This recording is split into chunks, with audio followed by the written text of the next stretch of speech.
chilling, man. Did you mic up? Yes, sir. Okay. I'll do whatever you say, as I always do. That's why you're running. You're the captain of this boat. Much like the captain of that sailboat. I was looking at sailboats today on Facebook. No. You don't think it's a good idea? You don't have anywhere to sail it. Well, I was thinking about, I've got that concrete pad poured way out in the back of my backyard, you know? I was just thinking about parking it there. Every once in a while, just going out and just get in raising the sail. And how would you get it down there? Have you thought about that? Could you sail it in on a creek? No, you can pull it in my backyard from the road. There's a place that's meant for that. Don't do that. You're never going to use it. Well, you could rent a sailboat. I'd hoist the sail and then just lean back. And then you'd be like, boy, it'd be cool if I was on the water. But now I'm an idiot. That's true. Hey, Michael. Hey, Retro Man Cave. What's up, Retro? What's a good word? Did you watch Retro's thing? Yeah, we talked about that, didn't we? About the Game Boy thing. Yeah. I agree with both you and him. You know, I had to say when the Game Boy came out, I mean, I was like, oh, look at that. But I mean, that screen, I couldn't. It was so small and so not backlit. I mean, I admitted that the game sport looked good. I was like, man, these look really good, and the sound was good. But I mean, I just couldn't see anything. Don't get me wrong. I put in thousands of hours on the original Game Boy. Being able to play a Final Fantasy game in the palm of my hand. Oh man, just leveling, grinding. That's like torture. That's like doing work. I had one of those crazy gizmos that had it folded up over the top of the Game Boy. Had the magnifier, the light. I sold a little analog stick for my thumb. Yeah, Brent had one of those. I ended up selling the box for it for a few bucks. Really? Oh yeah, man. Hey, it was Christmas time. All hands on the fundraising deck. The Children's Miracle Network isn't the only ones that can have a fundraiser, buddy. In fact, I'm fixing to have another one. I've got so much additional crapola at the house that's got to go. I found boards and plastics for that pinball machine that I got rid of, the cocktail. Oh, the Kenny Rogers one? No, I never had a Kenny Rogers. I thought you had the Kenny Rogers. It was called Star Battle from Coffee Mate. I thought it was a Kenny Rogers machine. If I had a Kenny Rogers, I got to get rid of that. That's Kenny Rogers, That's true. yo. You never would have gotten rid of it. The gambler. He broke even. There was not a Kenny Rogers one. You're thinking of the guy from Hee Haw, Roy Clark. He's the one that had it. There it is. What am I looking at? That's a slot machine. Oh. Whenever I research, all I do is I click the first result from Google and then say justify. I wish we were. Close the window. Thank God this is being captured because people can understand that you just literally talk. I mean, we're not saving this. You talk out of your ass. And Brent does it sometimes too, but you're far worse. You're right. You know why I don't do that? Because those first couple episodes where I was like, let's cover the Amiga 1000. I was like, the Amiga 1000's got, 2K BIOS, and people swarmed in, and they beat the hell out of me. So now I'm just like broad generalization man. That's me. I'm the opposite. I'm needlepoint detail incorrect. You're baloney man. I mean, it's the stupidest crap. And Brent does it sometimes. So it's Roy Orbison that has No, Roy Clark. They're almost the same guy. No, what? Roy Orbison? He's spinning around his grave right now. And I like both those guys. I do Roy too. Clark's a good I do too. Roy Clark, man. How does Roy Clark merit a pinball machine, though? I mean, at what point was the peak of his powers where that would get you over? Picking and spinning. That's the name of it. It's grinning. It's got the spinner in the. I know, but it's got the spinner in the middle of it, like mine. That's why it's picking and spinning. There's no spinner in that thing, is there? Yeah, man. On my Clark? No, on triple action. What's that to do with Roy Clark's pinball machine? Roy Clark's pinball machine would have a spinner in the middle of it. It doesn't have one. And it would be called. Oh, I forgot. It actually exists. Yeah. I was coming at it from the wrong angle. Can I have what he's having? This is just iced tea. I'm like the reverse Dean Long Martin. Island iced tea. You gonna get the seat belt for your seat like Dean had so you couldn't fall off the stool? They keep tilting the floor on me. I love Dino. He's the man. I should do a Dean song for the Patreon song one time. I can get the one I like is "Kick in the Head." Like the sailor once said, a kick in the head. Also, like Little Old Wine Drinker Me is another one of my favorites. I'm not familiar with that one. Oh man, I love it. I gotta fire those Rat Pack Greatest Hits albums back up. He's the man. I like him more than Sinatra. More than the chairman? Yeah, I do. I love Dean. I grew up watching Dean. I always enjoyed Dean. Dean. Although I don't have a problem with the Sinatra, but yeah. How about Sammy? I love Sammy. Yeah. I love him too. I like. Have you ever heard him sing Wichita Lineman? No. That is something to be experienced. I've not heard that. He's wearing this this jumpsuit, and he's got this big gold medallion, and he's like, I am a clownman on the county. And Sammy, you gotta remember back in the day when this stuff was out, triple threat. Singing, dancing, acting, you know. He could do it all. All the three of those guys did it all, you know. Yeah, except for Joey Bishop. He was no good. Joey Bishop was sort of the outlier. Yeah. He acted and sang. Yeah, but he was of a lower class. I don't know if he danced or not, but I mean, like Sammy was a tough guys don't dance. Sammy's a pretty renowned dancer, and of course Dean wasn't what I would call a top shelf dancer. No, I mean none of these guys were freaking Kalashnikov or somebody. Well, listen, if you are, you try doing that crap while you're singing. Yeah, that's true. Or not. Although Sammy could tap like a mofo. That's true. Yeah. That's true. Do the soft shoe. I'm just the first I've ever heard you say mofo. I'm just stunned to hear that. Yeah, most of the time I say mamma jamma. Are we working this show blue on a Sunday? Because I'll light up the switchboard today, buddy. I'm ready. All right. Ready to start the show? Let me make sure I got we were starting already. Make sure I got all my ducks in a row here. Doing Sinclair first? Yeah, we're gonna we're Amigos always and forever. I know. We say the same thing every week.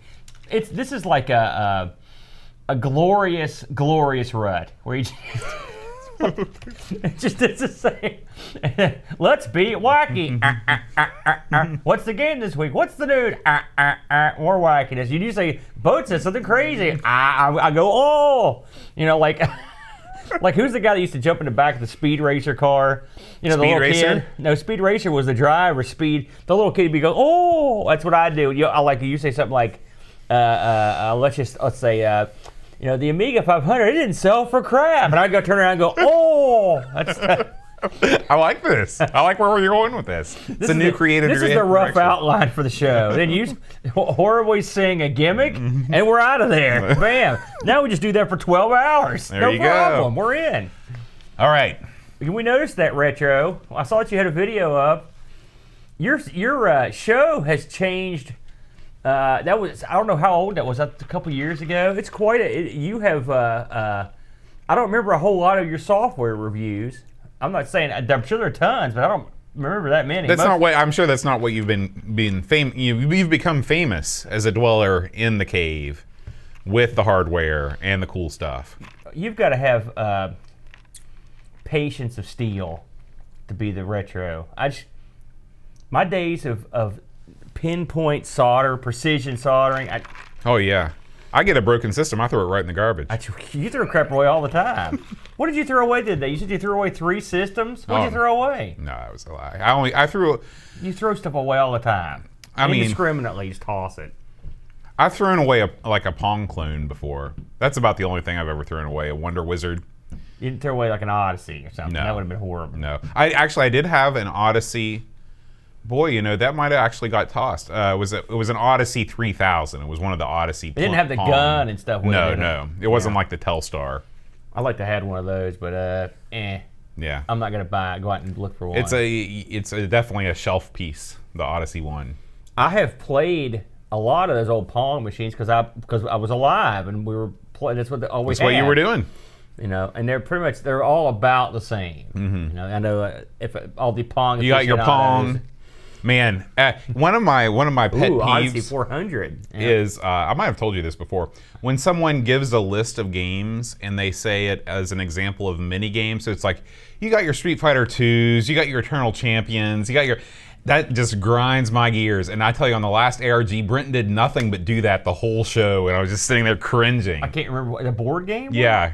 He's like, you got your Catans, you got your Power Grids, and he did that 3 or 4 times with different categories of things, and I was just tensed up all the time. He was killing Dungeon. He killed Candyland. Yeah. I came that close to picking Candyland for 2 reasons. One, iconic. You knew. I knew it would just. Dungeon doesn't sound so bad. Dungeon sounds pretty fun. Listen, Brent is been fully jamified. These German board game guys who can't just have fun. It's got to be a chore. There's got to be a bunch of crazy management and stuff. Yeah. Can't we just pick a card and move the little shoe or something, or move the candy? I am all for that. I would love to have a real board gaming night that we stream live, where we play Candyland, we play Snakes and Ladders. I can see the numbers would soar. And then we finish up with a round of Dungeon. I'll tell you something. After how we did with the board game episode, God only knows that's exactly what we need. This channel needs more board game. It's not an uplifting piece because Masala didn't. His death sucked. He died in the ring. Really? Yeah, he absolutely got. An Owen Hart situation? No. Owen Hart died because they dropped him from the top of the building. Didn't happen to Misawa. No, Misawa, I think got DDT'd or something. Just didn't get up, or pile drove, or backdrop drive, or I can't remember what the move was. There's no footage of the actual move. It's just that there's footage of the aftermath.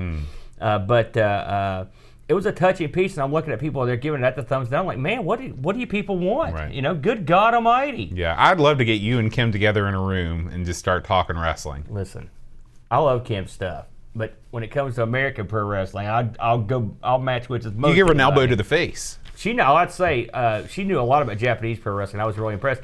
And hey, she's covered a lot of American stuff that was real good. If you ever watch her thing on that Night of Legends show, that's the funniest. Oh yeah.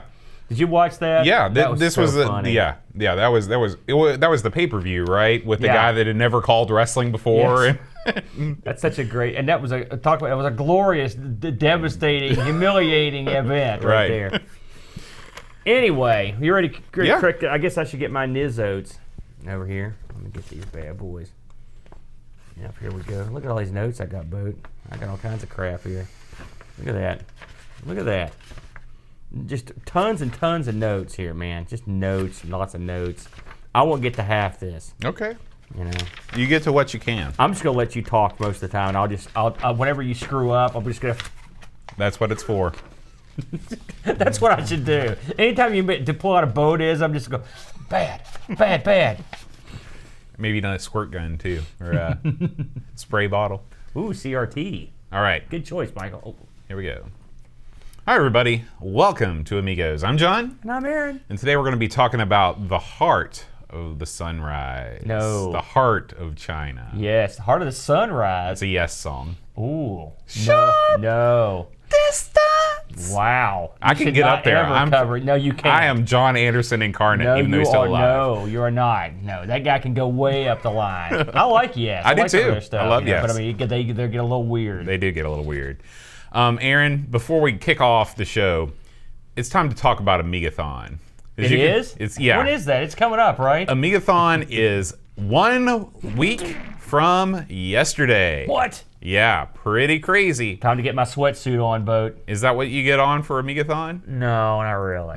It's like I've got less than a week to drop the rest of this weight. Yeah, that's true. So we have raised over $1,000 for Amigathon. That's pretty good for not even actually having the event. Right, pretty good. Right. We are very much appreciative of all of the donations that have come in, both to set the schedule and to sponsor the event, and just people donating money. So thank you very much. Amigathon will start at 10 a.m. UTC. That is 6 a.m. Eastern Time, right here at Amigo Studios.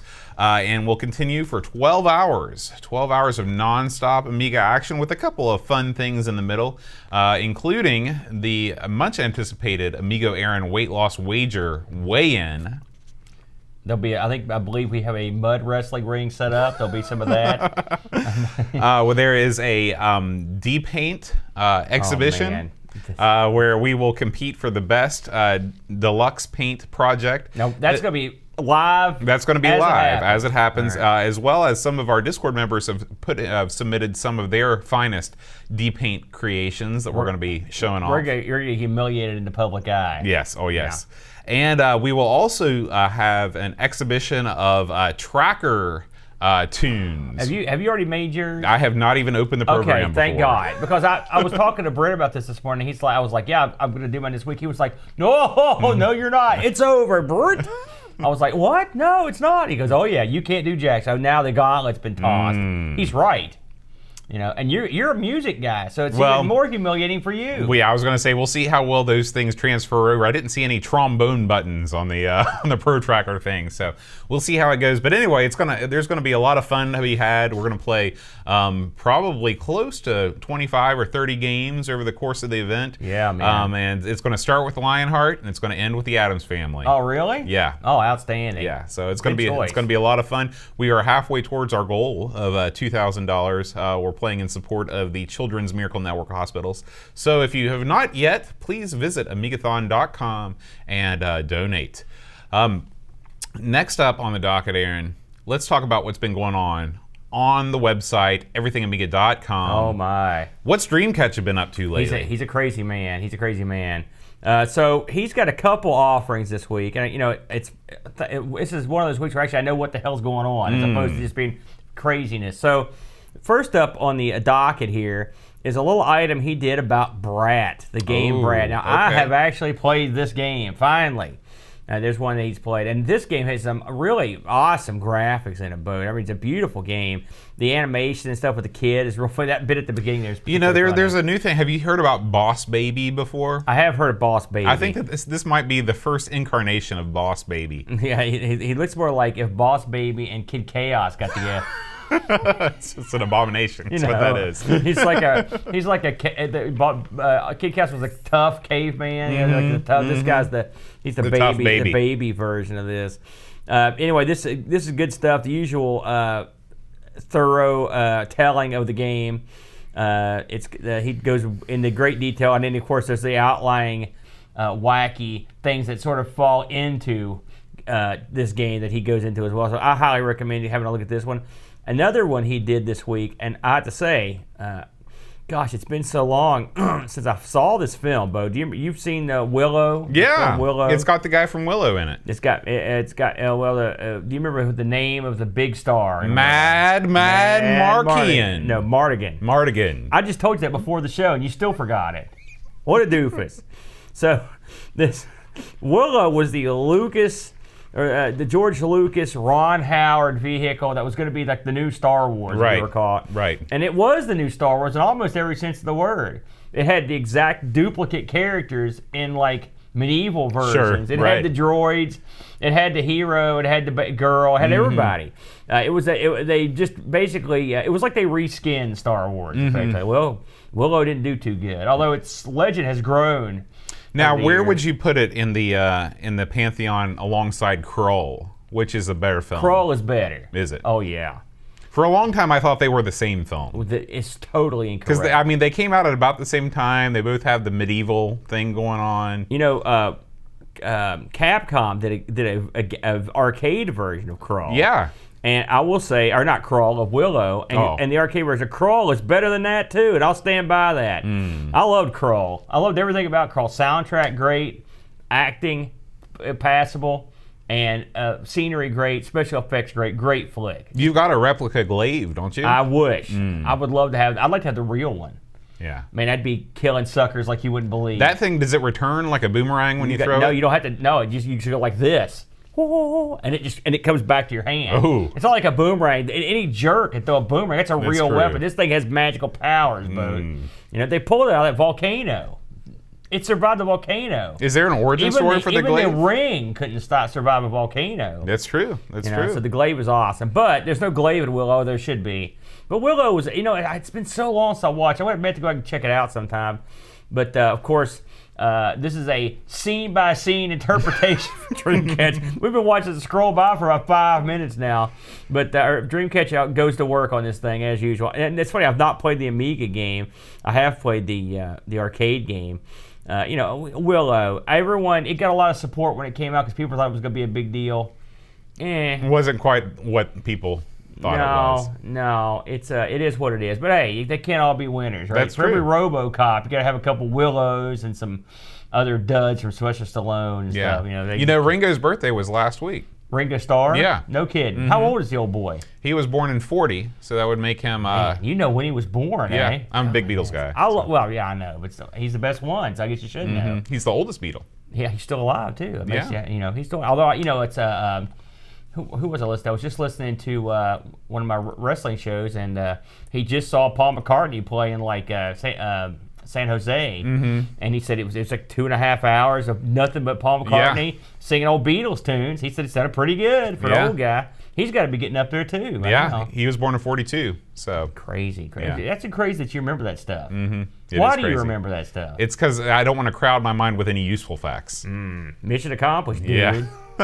That's all we got on the site Arini today. What do you got? It's been an amazing week for Amiga news. It's been amazing. It's been amazing. You didn't even go before the show. I was like, "We got any news?" You were like, "Meh."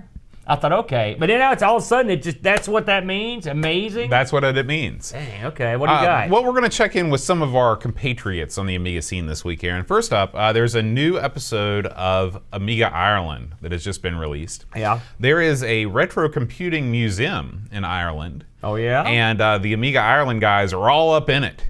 And so well put. Yeah, and so there was an Amiga and some accoutrements that were donated to the machine.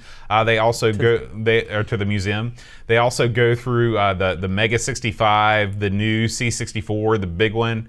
I don't even know what the Mega 65 is. Oh, you don't even want to know what the Mega 65 is. Is that like a new C64, like that, sort of like the next? Is that? I want to say that the Mega 65 is a some sort of a Commodore 64 add-on. Was the Mega 65 named in the 80s? Because that's. It does. It sounds like Mega 65 power. It came out of Sega's marketing department. It's something came out of Neo Geo's marketing department. These guys really, the thing that I like about Erla and the gang over there is they really do a good job of running down the news. It's the exact opposite of the news segment on this show, where we touch on things that we barely understand and then move on. This is why we just touch them. It's a light touch. It's a dash of us as we roll right by. That's right. That's right. So, get on board the Amiga Ireland train and check out their newest episode that was just released last week. Now you probably know a ton of people since you were over there. You know all the Irish Amiga types over there. I know a couple of them. You met the people that do that podcast? Oh yeah, well it's Erla and a couple other guys. Oh, okay. So, yeah. All right. Yeah, I remember when they had their very first episode. We talked about it, so that's great. Yeah. This is a new site that's just calling up. Jan Holbro on our Discord has started a new site that it touches on his memories of both the C64 and the Commodore Amiga. So I always enjoy reading people's origin stories with computers and things. Is that an incorrect term? No, to use? I like that. In the Jan Holbro cinematic universe. I like Jan's name. I'm not gonna lie. Because it looks, for a lot of people, it looks like Jan Hobo. It does. My very first thought, I thought it was some sort of hobo. I still read reference. it that way. But Jan, I read this over, and I have to say he mentioned some stuff in here that amused me, including having TIs at school and some of the crazy stuff. It's funny how everyone had a different growing up phase. What they had at their school. Like when we went to school, when I went to school, there was no computers, and then eventually we got they got a Tandy TRS-80 Model 3 or 4 in there that was one for the whole school. And then eventually in middle school, here come the Ataris. Right, and they were still in middle school when I came through 10 years later. And then, so when we got to high school, they had the IBM PCs. They were not the juniors, but the next step. I can't remember the exact model. And you saw like VGA graphics, you're like, full color. Right. What the hell? It was a big deal. So everyone got a little taste. If I'd walked in and see a TI sitting there, that would have been a stunner. It would have been weird. Can you imagine if your school bought the Simpsons touches? Can you imagine if they bought like a bunch of like Coleco Adams or Aquariuses? Holy cow, man! That salesman's laughing all the way home. He's like, man. I got it. I would just get on the next boat out of town right there because you've pulled the wool over some suckers. Never seen again. So yeah, check out this guy's site. All of these links can be found on the show notes link on our on the podcast page that is in your podcast player now. And Jan's a real good guy too. So. Absolutely.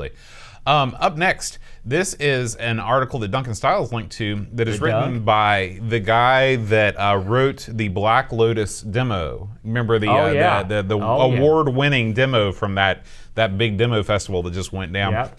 And it's all about how he managed to get this full audio symphony thing going on in like 500K or something like that. You know, how it was able to fit on one disc. Yes. So if you're into the more technical side of things, and if you're into ProTracker and all that stuff, definitely check out this page. He really goes, he talks about all the different things that he did to kind of compress this stuff down. You know, I have a IBM PC that I was gifted. I've been talking to you about it quite a bit, and I was playing Pray for Death on it this week. I don't know what that game is. It's all a funny game. I actually covered it on Amigos Play a long time ago.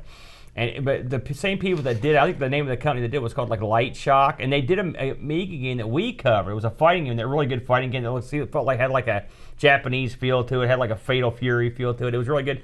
But you can always tell, and of course Psygnosis too, you can tell when former demo guys decide to start getting into gaming. Because the game has this, they always put on these crazy little tricks, and this one's got it too, where the menus fly off and they shake and stuff goes like that. There's all kinds of crazy effects, and so these demo guys are insanely talented, and they need, I don't know if maybe they do this, but hopefully all their little tricks have been documented somewhere, so in the future, people know what the heck they were doing. I've got a book called The Future Was Here. It was actually, I think Chad got it to me for my birthday one year. And it is all about that stuff. It's all about the tricks that the former demo programmers used to do awesome stuff on the Amiga that I don't understand any of it. But I've got the book. It looks good on my shelf. Have you read it? No. Coming up next, this was linked to by the one and only Chris Folds. This is a new memory expansion for the Amiga 600. We are the owners of Amiga 600. Sorta, yeah. And and 1.5. And this thing is this adds 9.5 megabytes, an oddly specific amount of RAM to your 600. What is the significance of 9.5 megabytes, Aaron? Listen, you got me on that one. One thing I did notice about it was it has a way to turn the some of the memory off. The 600, I don't know, maybe the 1200. They both have a gimmick to where the PCMCIA slot is affected by a certain amount of memory. I don't know how it all. I'm not a tech guy for that stuff, but there's a thing you can turn that off. I'm looking at this thing. Our 600 that we currently have, I can't get anything to work in the belly slot, the memory expansion port. The port doesn't work or something.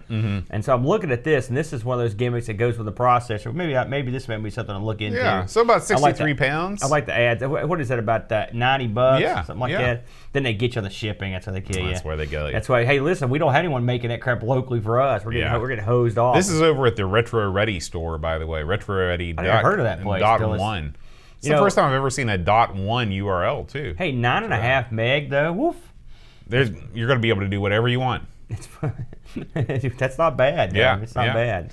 Coming up next, Amiga Bill, the Guru Meditation, had the latest WAUG user group meeting. This looked great. Up in New York. So good. This was 1 week after we were going to come up. It was a shame. I had my sailing lesson this weekend, and I'd had a plan forever, and so we weren't able to make it up. Oh yeah. But Bill really, you really get a bird's eye view on the proceedings. He basically just sets up a couple cameras, a couple microphones, and all the guys come in, and it's all Amiga all the time. I like Bill's hairstyle. Look at this down here, Lotus link up play. Yeah, not bad. Yeah. He's got it going. I like the aesthetic down there and wherever the heck this is at. It's not down. I guess it's in a basement. I think it's in a basement. I think this is at Bill's parents' basement. That's the way you do it. But Bill's a good guy, and of course, one of these days, and it won't be too far off. We're gonna go up and go to one of these meetings. Yeah, man. That's our goal. Yeah, absolutely. And we're gonna join the West Cheshire Users Group. I'll go up there and pay dues. Dues are on me, Bo. All right, sounds good.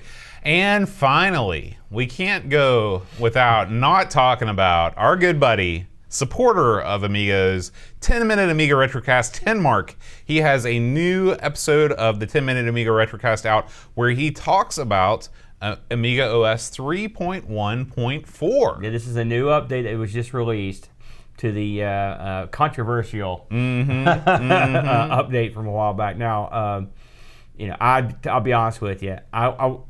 I got so tired of hearing about this stuff that I don't care right now. It doesn't matter to me. But it's nice that they're updating it. I'm sure the resident baloney will take place, and it is what it is. So I don't know what to say about it. Yeah, well, if this sort of thing doesn't bore you to death like it does Aaron, I'm not then bored. you literally just said it bores me to death and I'm tired of talking about it. What bores me to death is the fighting. I'm here to tell you guys about the real news and that Aaron's not concerned with, but I know you guys care about. I'm here, I'm fighting for you. So, 3.1.4.1. He goes through, he puts it through its paces. He runs the benchmarks. He knows what's going down. If you want to know about hardware, watch Tenmark. That's all there is to it. He's the man at that. Yeah. He's the man. I do care, Boat. I'm not saying that. I don't care about the controversy is what I was saying. You're getting ready to get one. Sometimes, let's move on. Yeah. Must we? Let's talk about this week's game, Aaron. This week's game, The Heart of China. Yes, The Heart of China. Actually, I guess there's no article. I think it might just be Heart of China. That's right. Yeah. Sorry, I've been saying it can have multiple hearts. That's true. It's a big country. So, Heart of China. Now, this was this is a game that I had seen the box for. Box is cool looking. Very nice box. And I believe it or not, I own the discs for this. Really? Amazing. I do. I checked. I thought I did, and I did. And I don't know where I acquired them. I had not played this game until this week, and so I've never stuck them in and fooled with it. So, Heart of China, a game that was released in '92 and was published and put out by an outfit called Dynamics. Now, Dynamics was an interesting company. I believe they were purchased by Sierra. And Dynamics, we know them. I actually did an Amigos play on one of their games. In fact, it was one of the first things I ever taped off the Amiga by myself, which was Stellar 7. You remember that sort of it's a shooter, right? It's a tank game. Oh. It's a space tank game. Okay, I have no recollection of that. Well, this is old. I mean, listen, we've done so much to these things. Who can say? Dynamics have done some really interesting stuff over the years. It's not a company you hear much about, to be honest with you. I don't hear much about it, but listen to some of the games they've put out, and you'll remember some of these. A-10 Tank Killer, great game. I used to play that one quite a bit. They were responsible for Rise of the Dragon, and then the game that came after this one, which was Willie Beamish. You mentioned Willie. Now, I remember pirating that way back in the day, and it's so huge. And it took forever to get. And when I finally got it, I was like, man, I got it. Willie Beamish. I remember putting that sucker in, and I must have played that for about 5 minutes. I'm like, well, I wasted my time. It just was not my type of game. I don't know why. Can you think of a lamer title character than Willie Beamish? Yeah. Kid Chaos? That's him. Yeah. That's the one right there. So they also did a few other games of note. They did Red Baron, which was a pretty good game. They were responsible for Arctic Fox, which at the championship baseball. They just did a few sports games. So they did some decent stuff. I'd say they're probably best known for, I don't know, A-10 or maybe Rise of the Dragon would be the two I would think of them the most. This was another game for the ECS-OCS. Now, it's funny when I looked at the conversions of this, it looks like that the PC version was first, and everyone else sort of got the sloppy seconds on this one, and we'll get to that in a little bit. So, what is Heart of China? Heart of China is I guess I would go with point-and-click adventure with a few arcadey elements which I never got to because I guess they're pretty far into the game, where you play as a guy named Lucky, who is a former World War II flying ace who has been relegated to being an exporter from China, and he's exporting goods with his airplane. He's got a little company, and he's exporting stuff like silk robes and paper umbrellas, I believe is what he said. And he gets caught up in a crazy situation where a lady in China who is a nurse deep in the heart of China, deep up in there, she gets kidnapped by some guys. And so if you read the opening montage, the plot of this is her dad goes and buys Lucky's loan. Lucky has a loan for his company, and his partner and his secretary take all of his money and they leave the country. And then they go and then the guy whose daughter was kidnapped goes and blows up Lucky's boat. And so at the beginning of it, you're standing on a dock looking at the floating remains of what used to be your boat. And the deal is, he goes, you're going to go get my daughter. You're the man. And he's like, and I'm going to give you $200,000. And every day that it takes you to go get her, you're going to lose $20,000. And so you have to go. The object of that part of the game is to go and rescue this lady out of China. A bizarre plot, to say the least. Now, well, I mean, I think as plots go, I think it's pretty good. Yeah, it's interesting. Yeah. It's weird that the girl who was kidnaped's dad is the evil jerk. Yeah, which is, there's multiple evil jerks. Yeah, I was going to say, you play sort of an evil jerk too. Yeah. So. Well, well, some of your guys' responses are questionable. Yeah. So, like I said, at the beginning of this, you're on a dock and you're looking at your blown up boat. I mean, really, the first thing that struck me, Bud, I want to talk to you about this and get you in on this right away. Now, I also played the PC version of this. As I mentioned earlier, I now have a functioning old school PC that I can play some of the stuff on. And the PC version of this, I skipped right to the game, and the game, of course, is in a higher color, than the Amiga, so it looks a lot better. But the Amiga version, the opening, I guess they all have this. There's a long reading segment, basically, at the beginning of this, where you're reading the story. And I thought to myself, boy, this would have been a lot cooler if I could have actually seen something going on. I mean, it's like 10 minutes of reading. What did you think about that? I didn't like it. I didn't like it at all. Did you? I mean, is it something you actually noted in your head? This is what I thought. Yeah. My first thought was, I hate this. Instantly? My second thought was, actually, I don't hate this because I don't have to go and read the docs.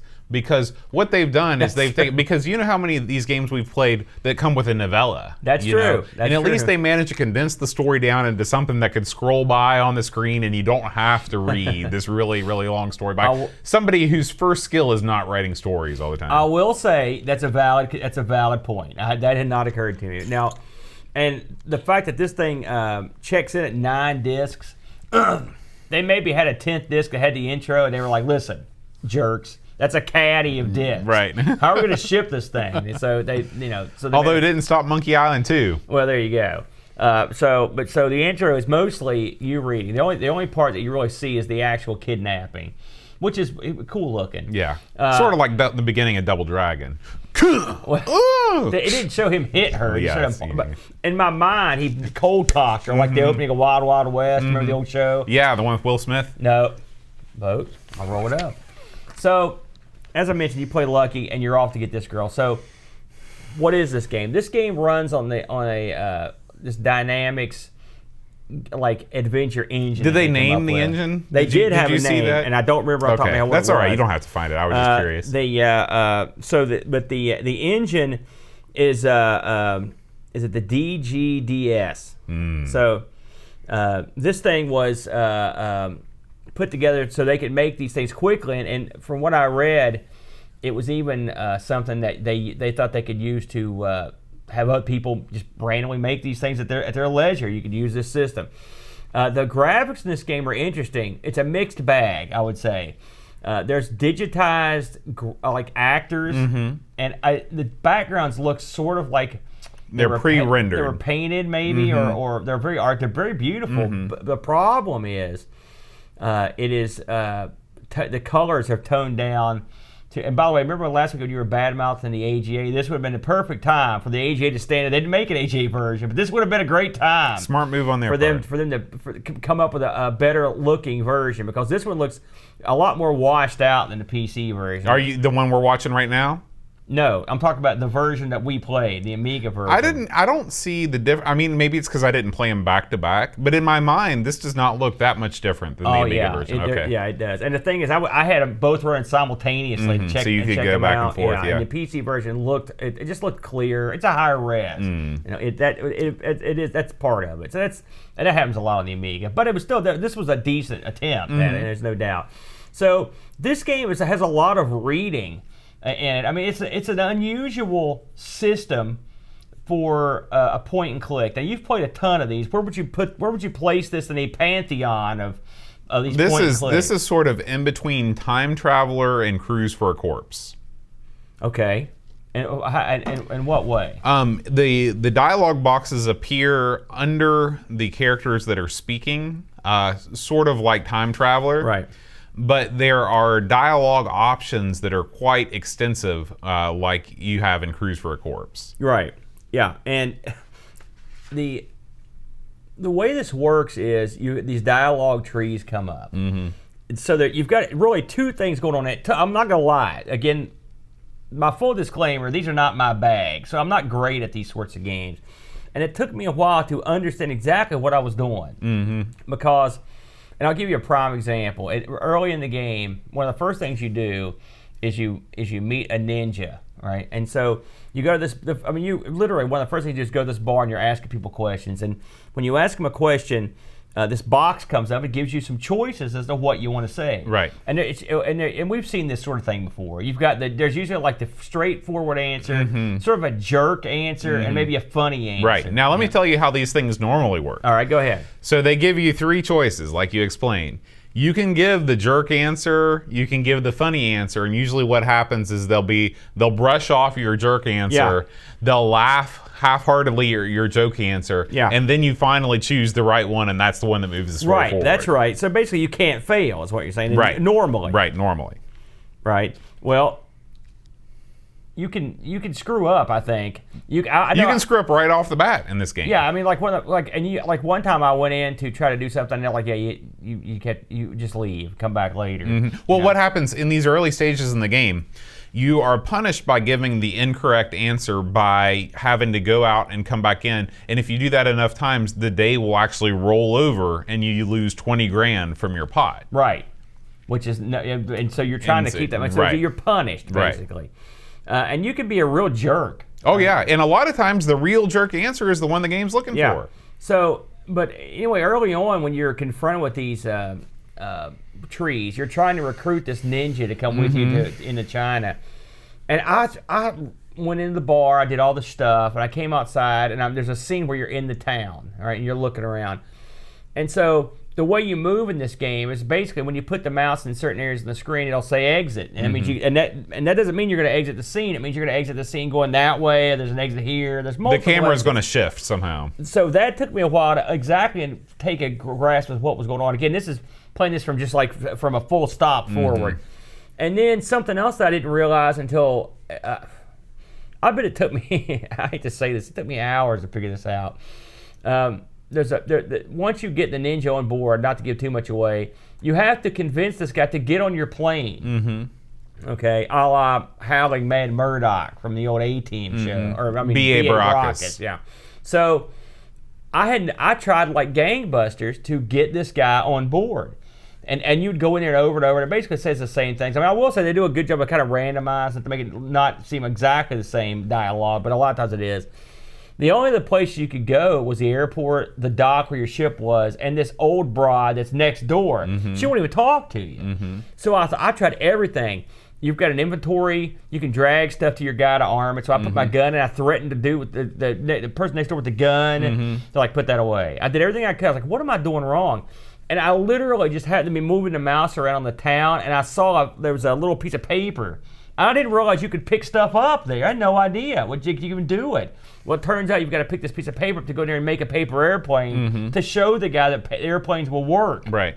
You know, that probably take you 5 minutes. No. For me, I struggled it took me a good while to figure that, because then I was like, okay, so we can scroll around on these screens and the stuff is there. Right. I used this thing called the internet to figure it out. Oh, so you cheated instantly. I tried not to. Well, no, I mean, it wasn't instant, but when I couldn't figure it out after not an hour, I was like, you know what?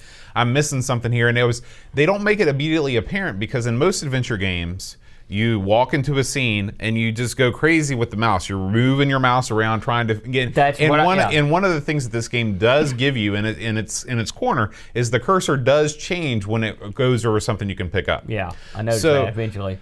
In this game, you're walking, you go outside and you see this piece of paper, and at first you can't pick it up. It's blowing in the wind, and you have to wait for this piece of paper to fall to the ground before you can pick it up. See, and that's the first puzzle of the game. Yeah. And by the way, I don't hold this against the game. This is an Aaron problem. I was just dumb. But I know we didn't understand the mechanics of how the game worked, the engine or whatnot. It's my first experience with this one. You know, all that said, I kind of like this, and in terms of the way this engine works. And the reason is, it's direct and to the point. There's a lot of reading. If you want less reading, if you don't want to read a bunch of stuff, you're going to be screwed. It's not the game for you. But if you don't mind looking through these options and deciding which one you think is the best or most appropriate, it's a very choose your own adventure style way to play. I wasn't going to say it or invoke it, but that's pretty much, I like that. Because for someone like myself, it's simpler. There's not going to be a bunch of like management or crazy stuff. It's Right. just straightforward. This is a very leisurely style game. Excuse me. I found the up to the point where as far as I got, I found the dialogue to be pretty amusing. Sometimes the problem is with some of the responses you've got, every one of them is your guy's a jerk, and so So they take the Han Solo motif, which Yes, they do. which was a motif before Han Solo, but that's what everybody knows, and they push it to 11. Yeah. I mean, this guy is a jerk with a heart of stone. There's no heart of gold. He's a creep and he's a jerk. He's racist.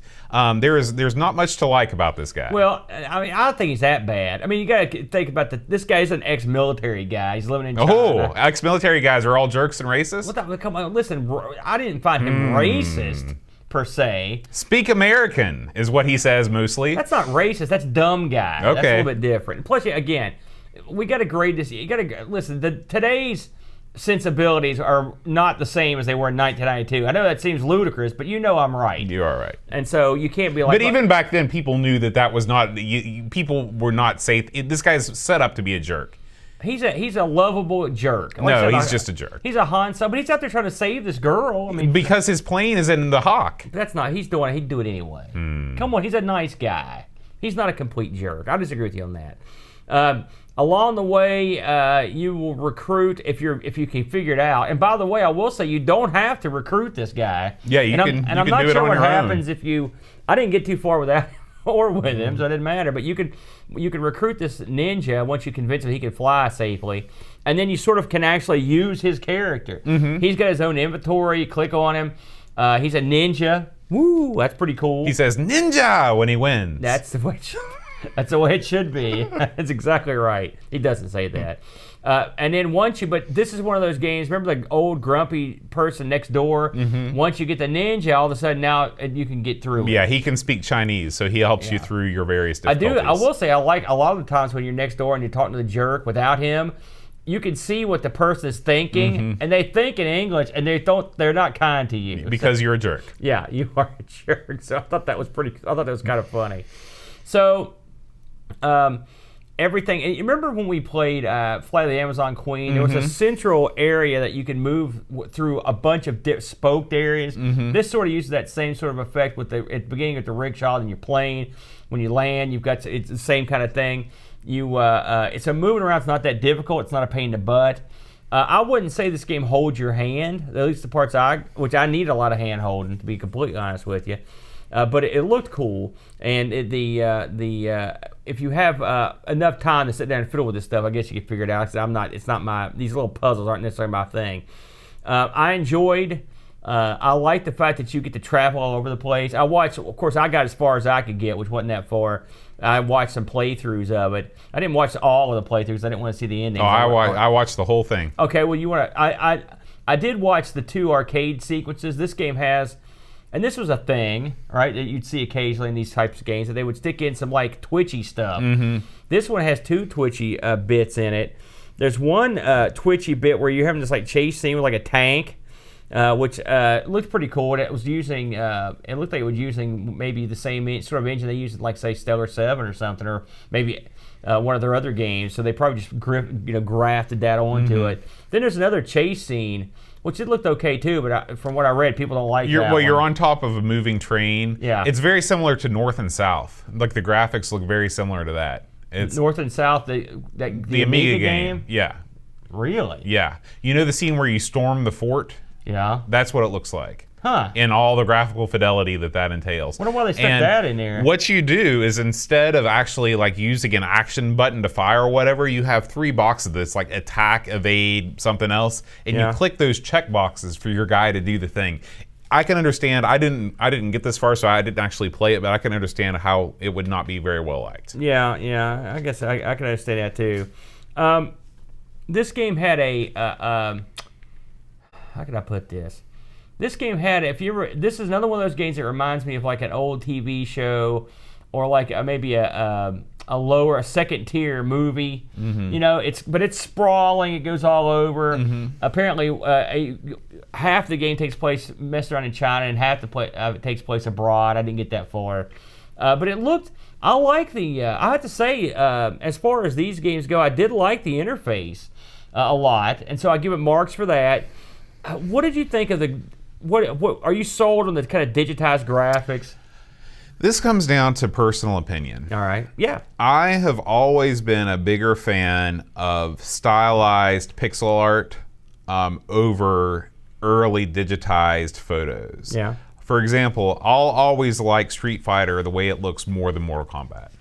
I'll always like the way that Monkey Island or Flight of the Amazon Queen looks over a game like this. Yeah. Now, does this game look better? Well, it depends on what better means. Do these humans look more like real humans? Yes. Do they look as pretty as a really beautifully drawn pixel art scene? In my opinion, no. I mean, this game has a lot in common with Flight of the Amazon Queen. I mean, you're a fish out of water type situation. You're running around in an exotic land. But the way that the two games approach it obviously is very different. Your guy in Flight of the Amazon Queen is not nearly as much of a jerk. That guy's much more lovable. Yeah. And I like the system in that too, as you'll recall. I think I like this system. This system's a lot simpler, even within that one. It's simpler, but it's also more awkward.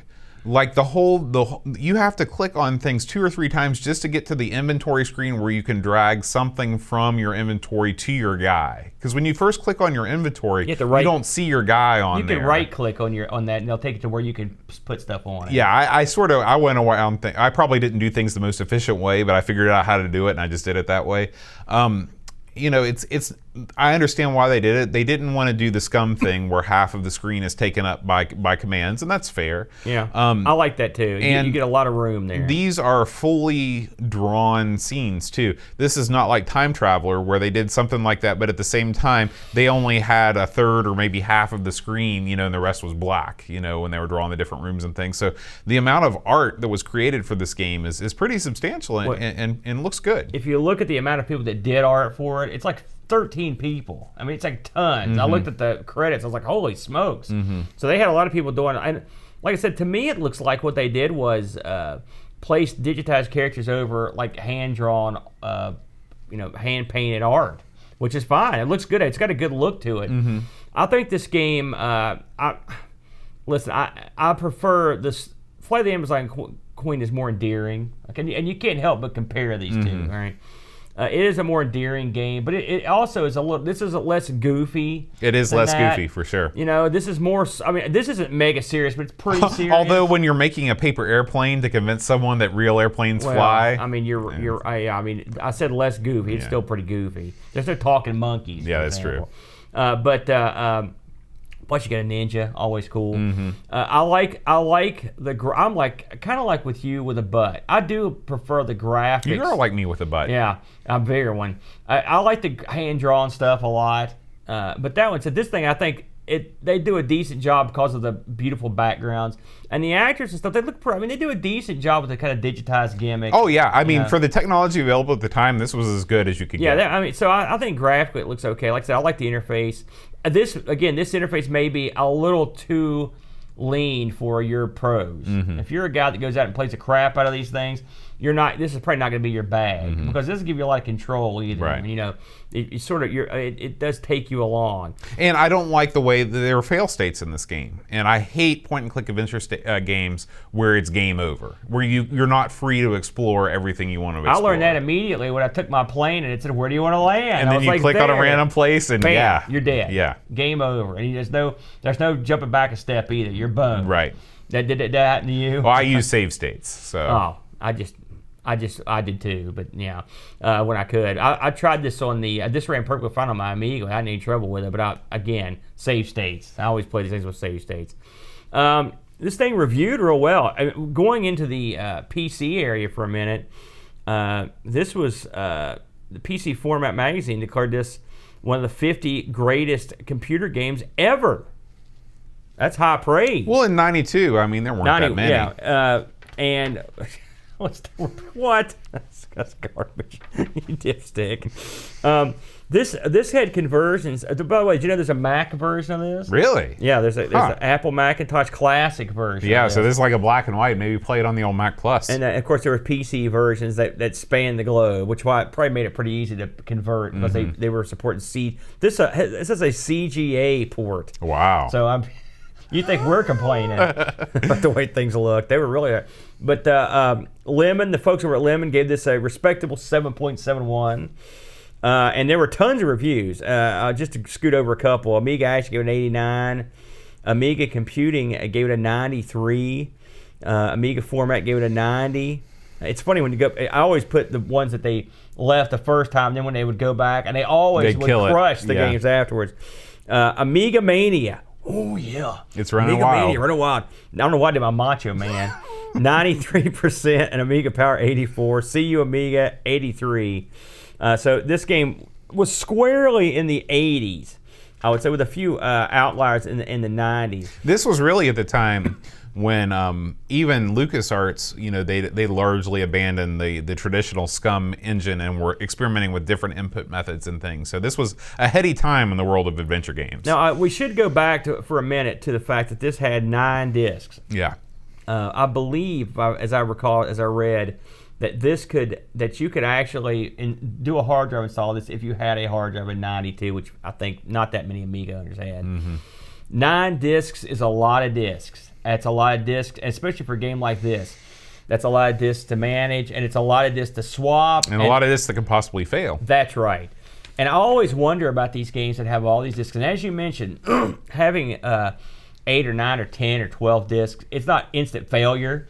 I mean, Monkey Island did it. Some other big adventures have done it. But I'm always, a little leery of having that many games with that many discs. It was always something that worried me, and you're always praying. Because I've been there. When you're waiting for disc 4 has been a little funky. Disc 4 hoses you, and you're screwed. Mm-hmm. And a game like this, if you got well far into it, that would suck. It would suck. So, but that was just that was the way it went back then. So, to close it up, your parting thoughts. Where does this thing rank for you? Well, we're going to take a look at some of the Discord reviews. Oh yeah, go ahead.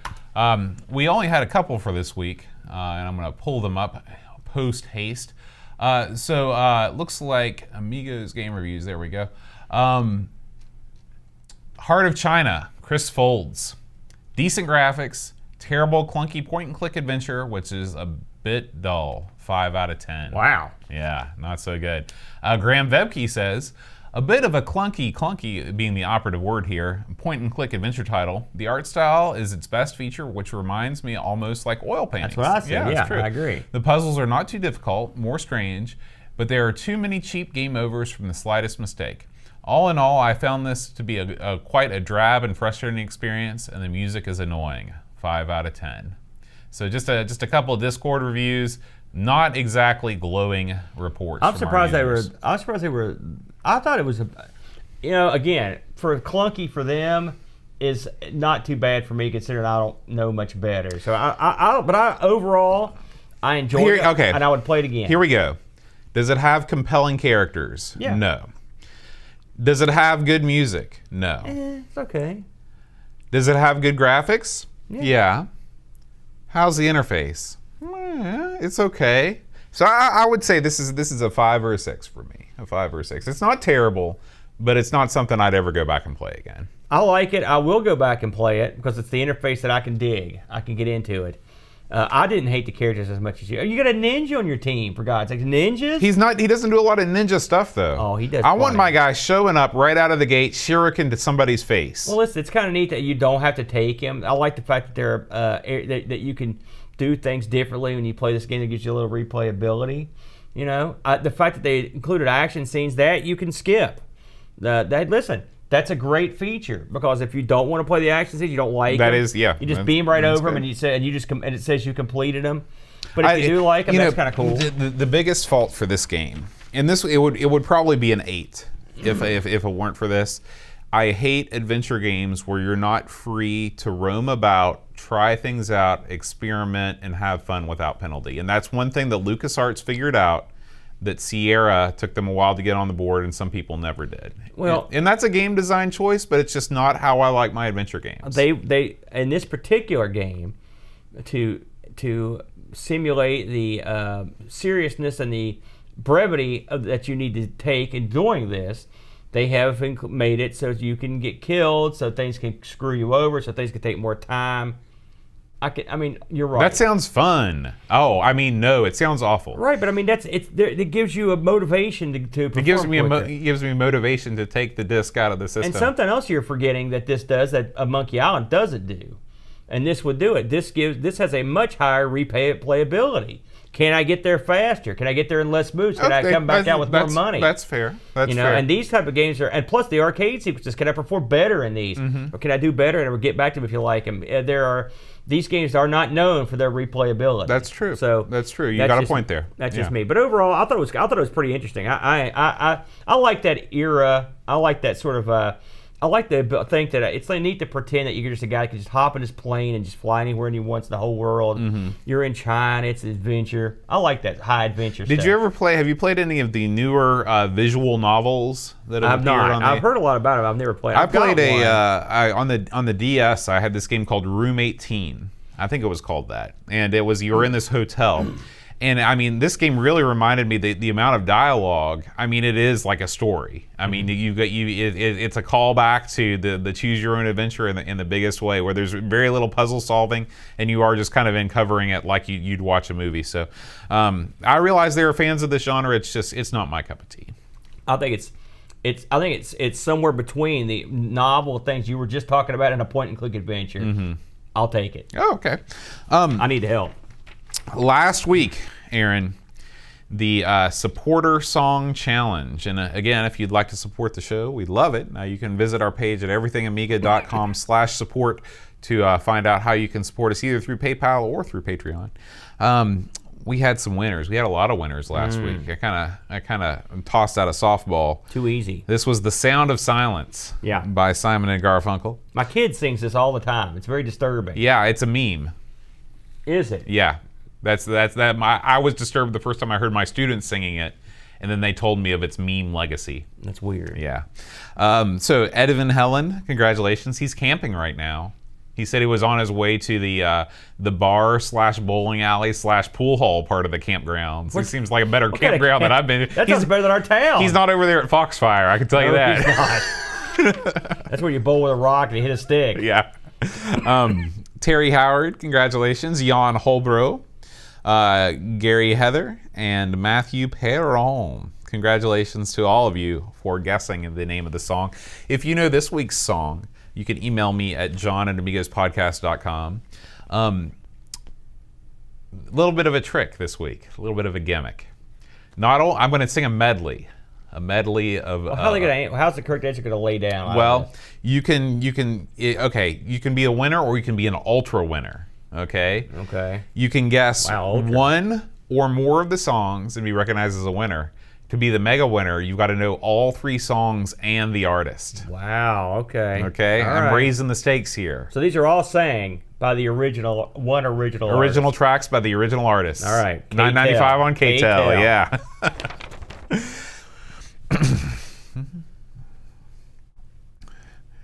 Decker Threepwood and Gary had the free lunch. Kate Fox David Pickford Cameron Armstrong, Andy Jones Lobsterminator Craig McClellan 10-minute Amiga Retrocast, Counting Virtual Sheep Bernard Quinn Retroman Cave Tim Drew Simon Rose Joseph Harrison, Kyle Letta, Rob O'Hara, Howard Nibs, Matthew Lara Moore.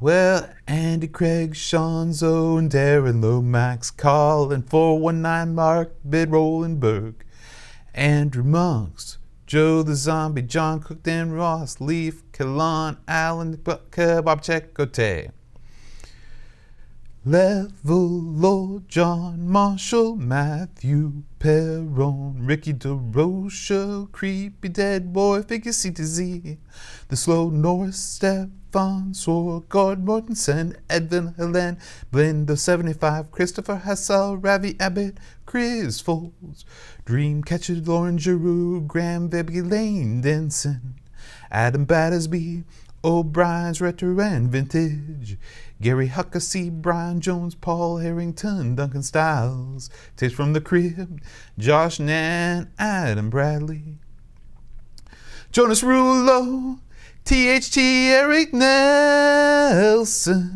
Kim, Tommy, Humbert, Stan, Daniel Bingston, Brutal Barracuda, Darren Coles, Jason Wons, Pixels at Dawn, Kjol Bjorn Barman. Kind of wind that one out there at the end. I don't know. I've got a guess, but I'll take it off the air. Okay. So those were 3 tunes by the same artist. If you know, then John at AmigosPodcast.com. Hey, a couple shout-outs I want to give before we shut the show down. Since we didn't go over the YouTube stuff this week, we had, I believe there was one last video put up from the... what was it, Retro Revival show over there? It's an audio-only track. Oh, yeah, we didn't go over our YouTube videos at all. Let's talk about those real quick. Yeah.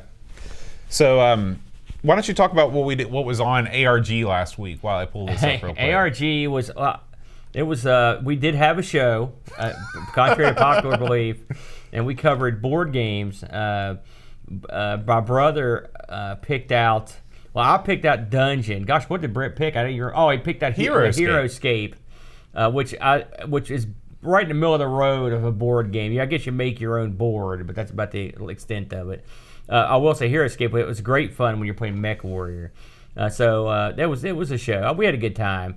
And then this week we just got one in the can. The upcoming show will be arcade games of the early 90s. Will be our topic of this week. And Pixels at Dawn, this is a Commodore talk with David Pleasance. This is an audio only our good buddy deal. Ooh, I like how nice that is. Man, I'm telling you, Pixels has become an After Effects genius. Pixels is a machine. He did a good job. What else did we put up this week? Do we have anything else? I can't remember. I did a quick stream of Heart of China. We can talk about that, and then why don't you talk about the Amigathon 2018 Hour 17, which has been put up. It's just popped.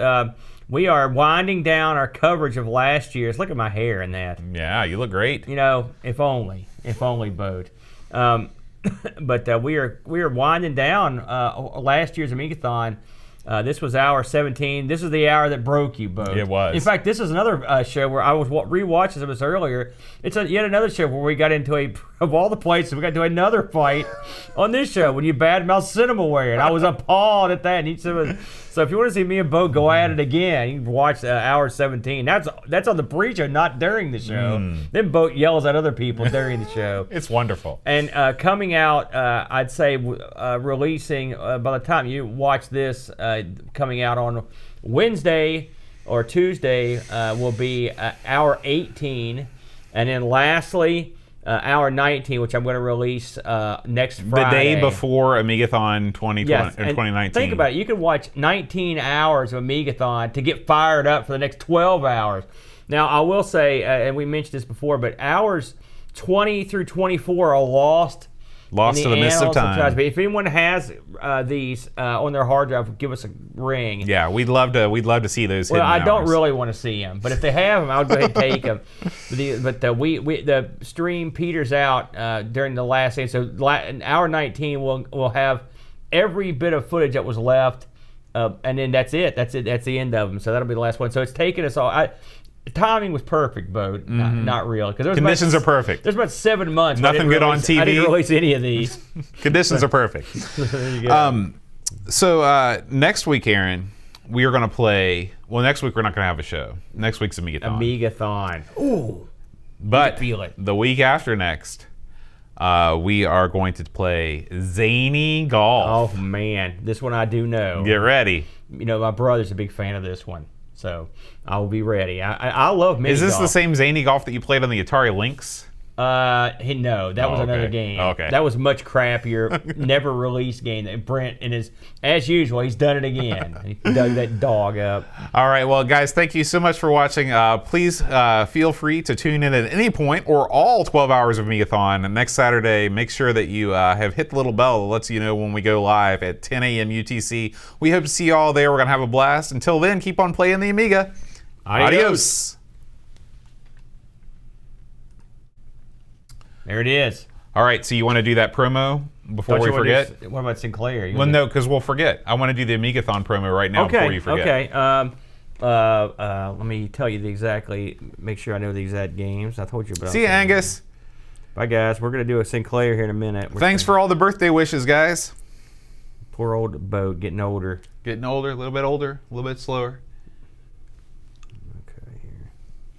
Are you slower, you think? You've been out running. I bet you're a lot faster than you've been in the past. Right? Well, I don't know. I tend to move at a slow pace. So get this, hour 18, which me and Brent did a little thing. Brent wasn't even there.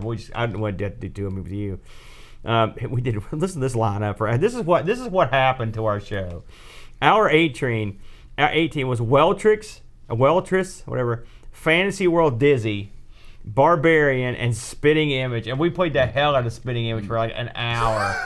It was brutal. I was tough to watch. That game was so bad. Yeah. So in hour 19, we did Prehistoric with a K and Dogs of War. That's that long, crazy game where you got the weapons. It was sort of like Ikari Warriors or something. Yeah. We played that forever, too. Yeah. That was like an hour and a half of Dogs of War. It was a long one. We had the infinite lives, infinite men code, and it still took us forever to beat. Yeah, you got that right. I'm going to get a soda after we do this promo. Okay.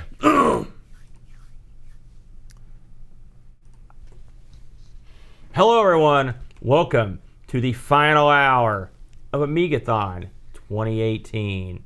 This is Big Hour 19. 19. Remember that song? 19. So in hour 19, we played two, what I would call ultra classics on the Amiga. Prehistoric, Dogs of War. Now, I'd never heard of Dogs of War before this Amigathon, but I had played Prehistoric and I didn't like it. And so when we played it on the Amigathon, this is funny that I remember this because I don't remember much about these, but I actually enjoyed this quite a bit. It's actually kind of a fun, wacky, platformy, scrolly sort of caveman game. You can't ever have too many caveman games, and they are never bad. No, especially caveman games, which might be the best of all. Caveman Ugg Olympics, those are great. But that is a story for another time. Now, what knowledge do you retain about Dogs of War? Dogs of War is, I believe that you compared it to Ikari Warriors, which I think is apt. It's a top-down, vertically scrolling, for the most part, game where you're a guy with a gun killing lots of other guys with guns. Yeah.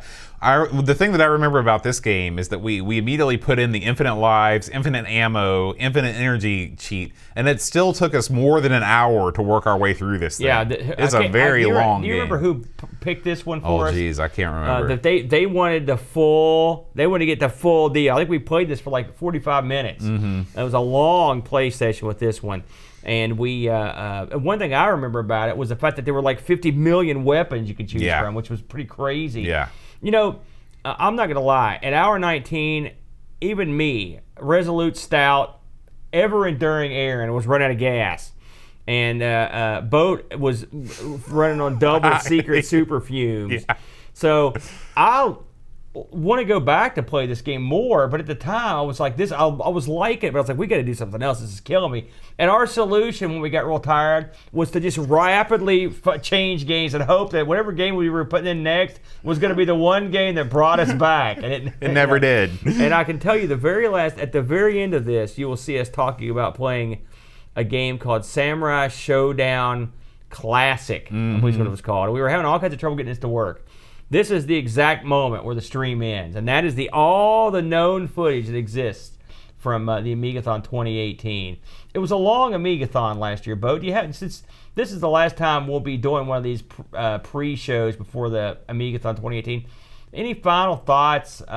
Things you would do differently? Well, there were two words that came to mind as soon as we finished Amigathon 2018, and those two words were never again. I believe we both said that. This year, we've condensed our Amigathon from 24 hours down to a more manageable 12, and we should manage to get through this thing laughing, having a good time, cajoling each other, Liquored up. Yeah, having just a grand old time with it, especially as the guests come in and go out.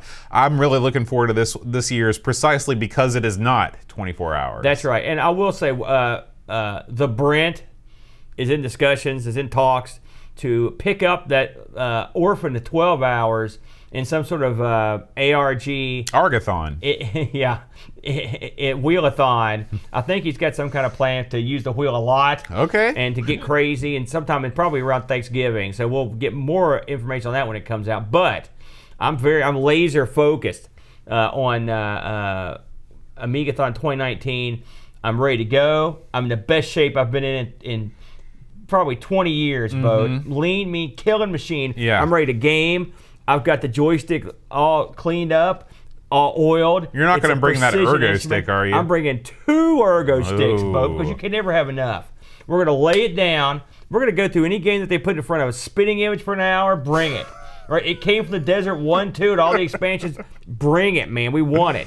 You know, we're going to Lotus Spree Turbo 3. We'll play some of that. We'll play the Caveman, Cool Guy. We'll play any of it. Frogs. Top Banana the rest of the time. Well, there you just shut me down. That showed me. So anyway, I'm glad you've joined us as we've looked back on these 19 hours of Amigathon 2018. We do sincerely hope you will join us for this year's Amigathon 2019, which takes place July 20th. 2019, and what's the exact starting time on that boat? 10 a.m. UTC, that is 6 a.m. Eastern Standard Time. And if everything works out perfectly, and of course, if you're watching this in the future, disregard. This show as you're watching will debut on YouTube the day before Amigathon. So you can watch this, get yourself ready, and then rumble. We could be on right now. We're over there. Go watch us over there. So, Boat, it was a good time. Good job last year. You made it. You didn't kill me. It was great. We'll see you at Amigathon 2019. And until then, adios. Perfect. Got to get the hard sell in, Yeah, Boat. yeah. All right, you ready for our Sinclair? You got to make that call. It's the 11th hour. Who's that? Huh? Who said that? Say it. Well, there were a bunch of guys. It's the 11th hour. Call now. You have no time to waste. Here it comes. Let's see. Played the original Leaderboard.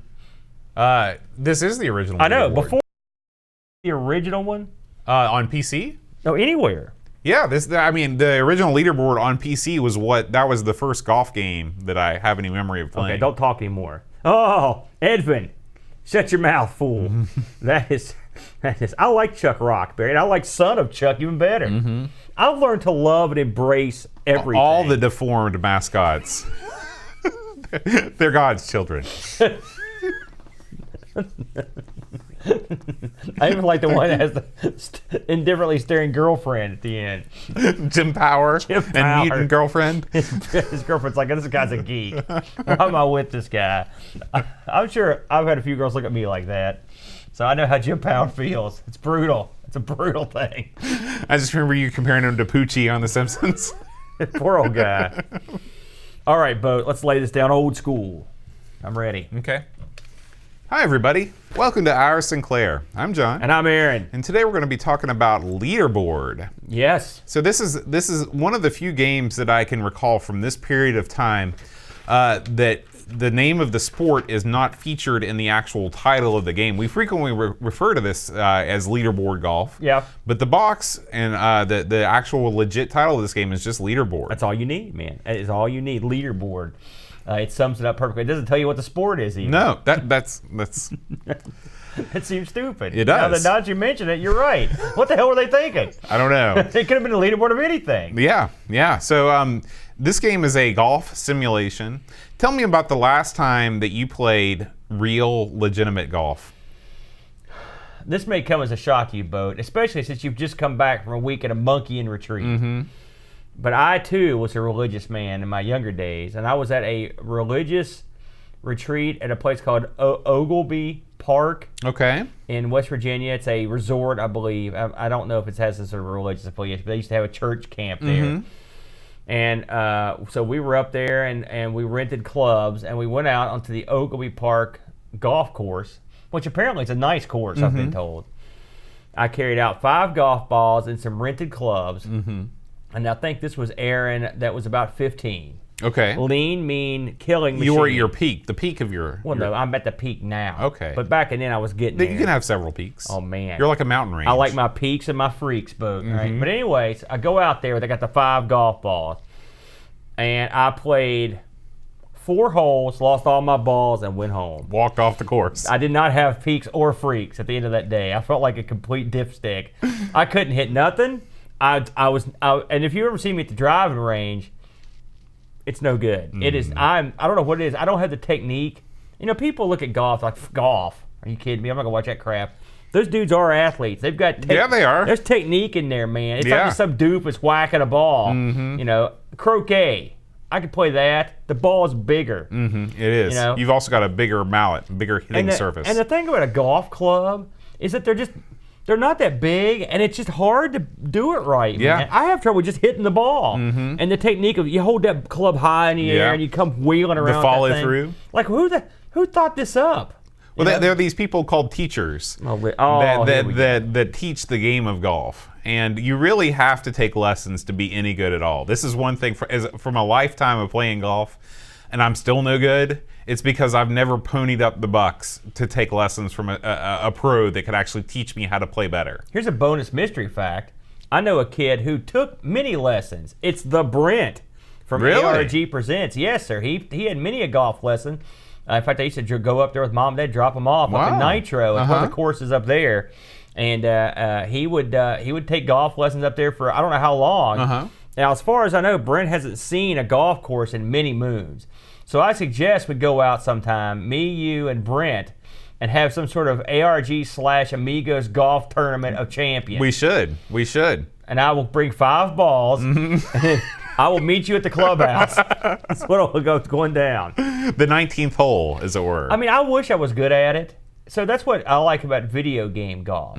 I used to hang out with a guy who was a semi-pro golfer in Lexington. He's a big old guy, and he could drive the ball great, but his short game needed work. And we would play, at the time we were playing Golden Tee 2. Okay. I was emulating it on my computer. I had a trackball. Oh, yeah. And we'd do the work. And I told him, and he would get so mad. I could beat him, and he'd be like, "Yeah, well, you couldn't do this on a real golf course." I was like, "Listen," "this was developed by expert golfers.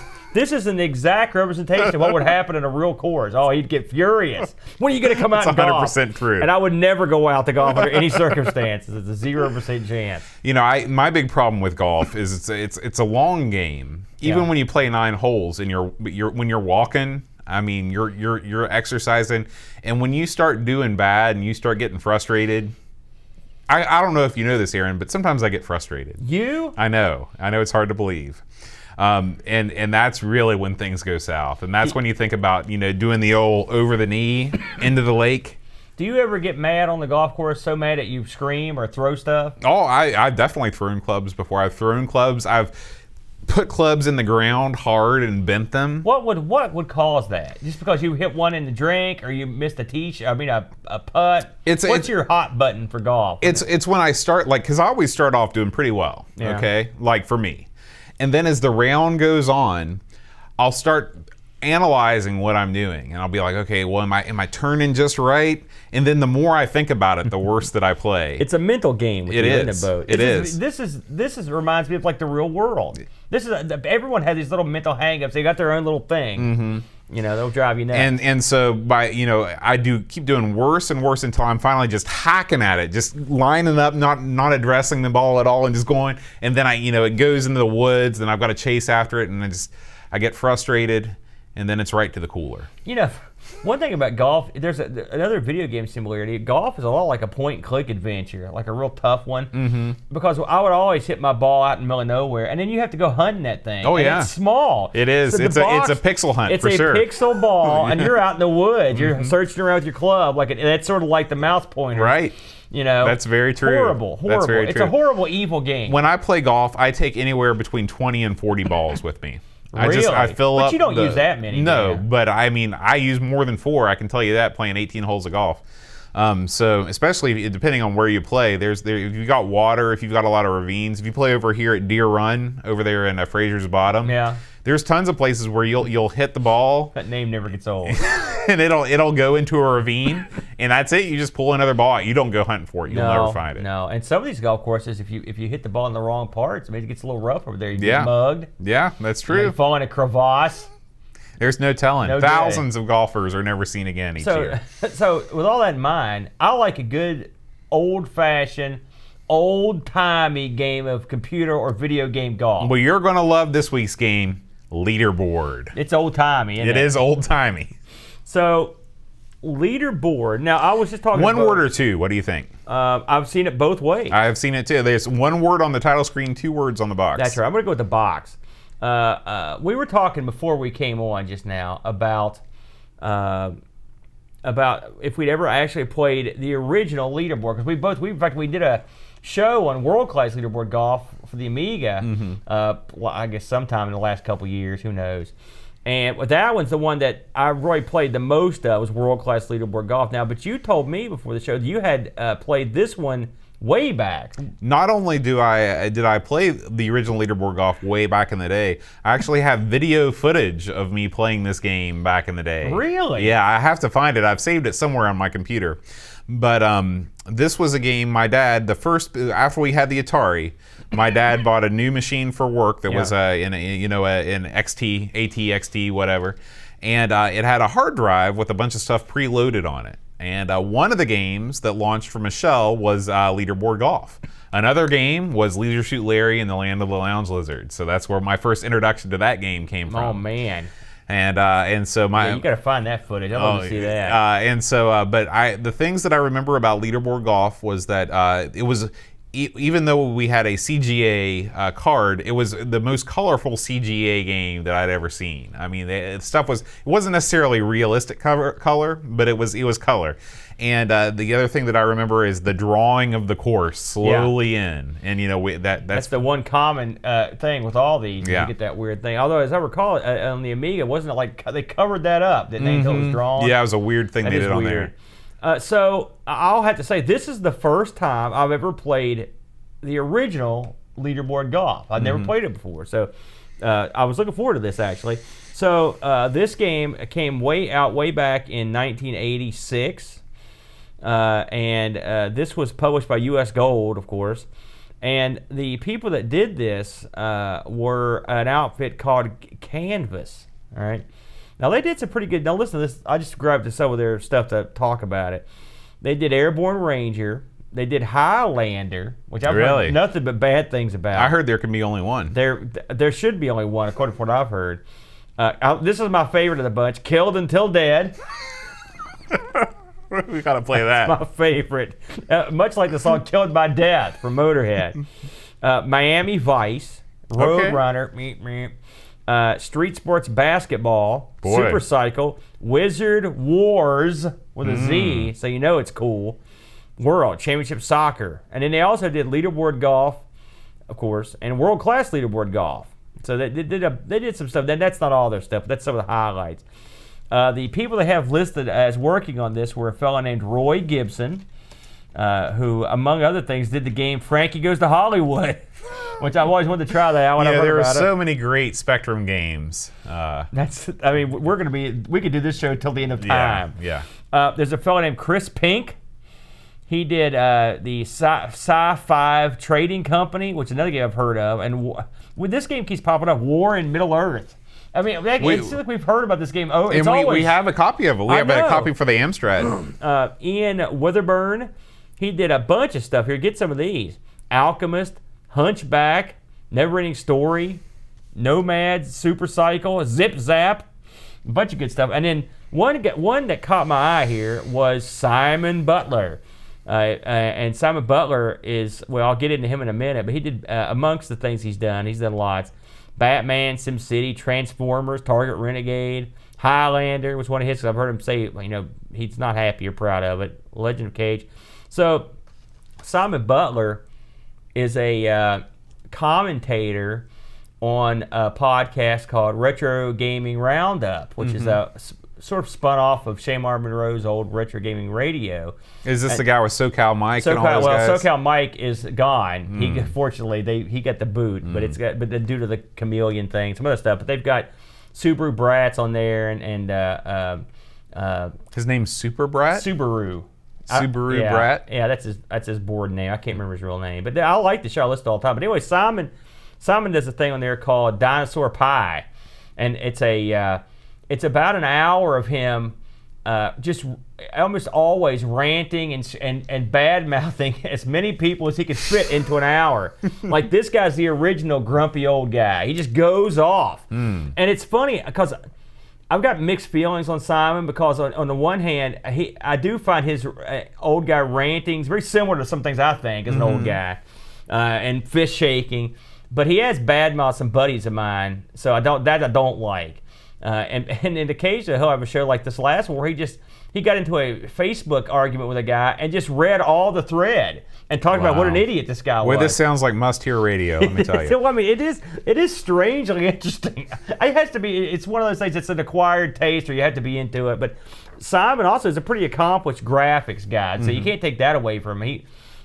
So he worked on it, but he worked on this game. So I don't know what he did. I don't know if he did the intro screen, or I'm not sure if he did the actual golfer. I don't know what he did, but he was mentioned on here. So I thought we had first time we've crossed paths with Simon Butler. So of course this ran the 48K, and then you could also amongst the many things that are interesting is you could have 4 people playing in turn. So that's a sort of a staple of the series of Leaderboard. This came out at a original price of £9.99 or 95p. Not too bad. I guess that was the standard price for a lot of these things. So let's get to the nitty gritty here, Boat. Okay. This is your standard. I guess this sort of made the standard when it comes to golf games. This thing lets you pick a course and the number of holes, and you can actually. There are 4 courses that you can play in different orders. You can even, if you want to play all of the courses, it'll let you arrange them in the order you want just by typing in the number of the course, which is kind of neat. And this game pitches you as a golfer. You're out there, and you've got a selection of clubs. You're trying to get the ball in the hole. It's golf.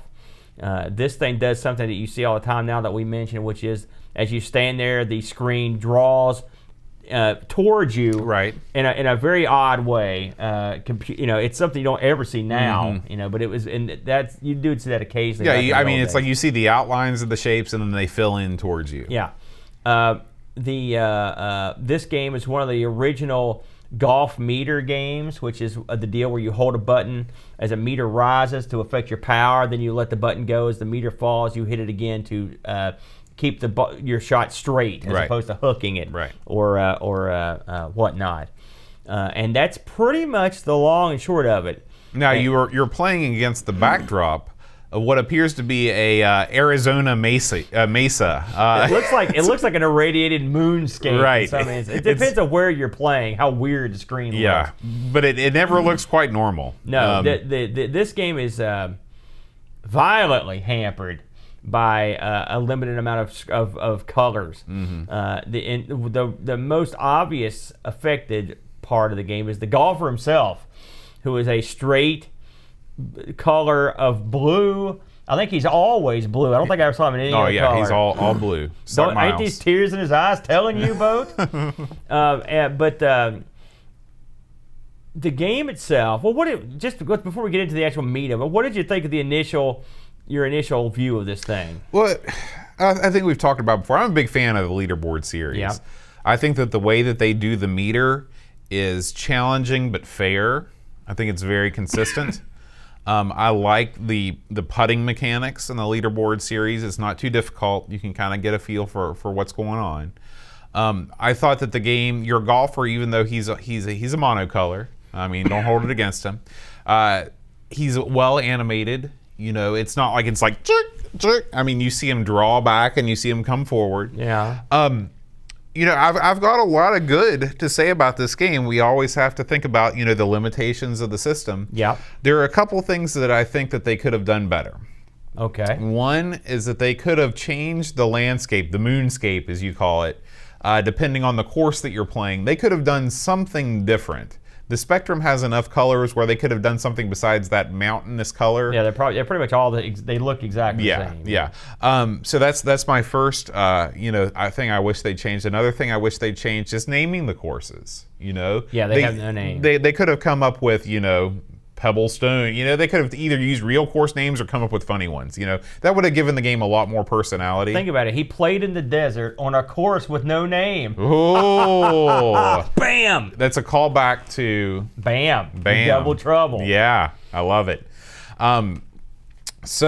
Anyway, the last thing, and this is something that you wouldn't see in golf games until much later, but there's no reason why they couldn't have put it in this game, is they give you the yardage to the hole. Yeah. They could have easily added another row that gave you the max yardage of your club. I will say I looked at the docs for this, and they're in the docs. There's a little gimmick that shows you, but there's nothing. This is a lot like we've talked about this before. Sometimes they just can't get it in there, and I'm guessing this is one of those times where there's. I mean, I think that anytime you play a game that doesn't tell you the distance of your club, you're sort of now. Luckily, I've played enough of these where I've got a pretty good idea, but not always. And, but yeah, you're right. I agree with that wholeheartedly. One thing that I found rather baffling, and I'm guessing this wasn't like this on the other. Again, I've not played this original leaderboard, but apparently, these golf courses, this is the most wet desert in the history of man, because you are playing in like a swamp. I mean, whoever put this course together was a diabolical fiend. I mean, literally, you're playing on a small, tiny island. Sometimes your guy stands at his little tiny island to play the course. Now, one would assume that they went this flooded valley route because it was what the graphics system would allow, as opposed to having slopes or hills or whatnot. Your hazards are limited by your color palette and by the limitations of the system. It's easy to do water because the water's flat. I mean, this is like if Waterworld found that island they were looking for, and they were like, put a golf course on it. It's like, well, we don't have much to work with. That's very true. So you will get a lot of water penalties. I mean, it's penalty a mania running wild. So we can sort of pick fun at the graphics, and we can pick fun at the fact that it looks like things are nuclear and your guy's blue, all this stuff, and it's easy, it's fun too. But when it comes down to the heart of what makes Leaderboard work, it's still there. You've got that meter that works great. They give you plenty of control options, and you still have. You can name your character. Yeah, you have precision control. You've got multiplayer, and again, look, you've got all the information you need. You've got wind. Now, putting is an adventure unto itself. It doesn't hold your hand. But it's not. I felt like it's not an exact science, but it shouldn't be. Right. Well, I mean, there are other games have done it better, or at least attempted to give you. I mean, these putting greens are they're all either flat. They're all flat, but they're at some angle. You're right. And that's it. There's no like divots or little. No, there's no little. I mean, it's either once you account for the slope of the green, you're okay. Right. So they don't. So really, it's not necessary to have, say, a grid pattern down, but it's something we got used to going forward. Yeah. Sound effects were what you would expect on the Spectrum. I love that line, so I'm going to use it. I muted this game almost immediately when I was playing it. Well, I mean, it's not too much to it. Well, it's just like that. Whenever the screen redraw or whenever you complete a hole, there's just a questionable sound involved. The actual sound of hitting the ball is not bad. Let's talk about the screen draw. In between holes, and that's not true. In between shots, every time the screen will completely redraw from scratch, and that means if you accidentally, and I did this many times, forget to switch clubs, and you screw up and you put it in the water, or you accidentally let go of the button too early and the ball goes about an inch, or you hit the ball as hard as a man can and it goes completely in the sun. It's redrawing every single time. Now, I will say this. This game is preferable to some of the other games that I've played on both the classic Mac and the Amiga, where instead of having the cursor that you aim, you're rotating your man, and then each time you rotate your man 1/fraction of an inch, the screen will redraw, and that's no good either. Yeah, they obviously they thought about that because thank oh God, can you imagine? That is, I don't like that either. Yeah. This game lets you line up your shots with a little marker, and then you fire that sucker. I mean, it's the one thing me and you both like when it comes to these games. It's simplicity. Absolutely. Listen, what's your favorite game? Neo Turf Masters. That's right. That was the pinnacle of the simple golf game. And this is like this is pretty much the same exact thing. You've got the little meter. It works exactly the same way. This doesn't have the charisma or the graphics or the sound or anything of Neo Turf Masters, but the gameplay is exactly the same. And I got nothing bad to say about it. Now, if you play this, prepare to be patient. That's the one thing that can't be avoided. Again, thinking about when this game was released, thinking about what it was released on, the abilities of the machine, it's quite remarkable to have this many courses and this much of a challenge in the game and have the gameplay be this good. But there's nothing you can do about that draw. It takes a long time. Right. And you're going to go in the water a ton. If that ball is 1 pixel in that water, you're in. The first hole I played, I must have hit the ball 15 times. It took me a while to get to the point where I could understand how everything works, but I think it's a fair game. The clubs seemed fair. I didn't feel like I was getting ripped off or cheated, and I also thought that the different skill levels were well represented. I didn't mess around with that. So what? It's just like novice, amateur, and pro. Right, but I mean, what changes when you do that? If you play at the very basic level, you basically can't hook or slice the ball. Okay.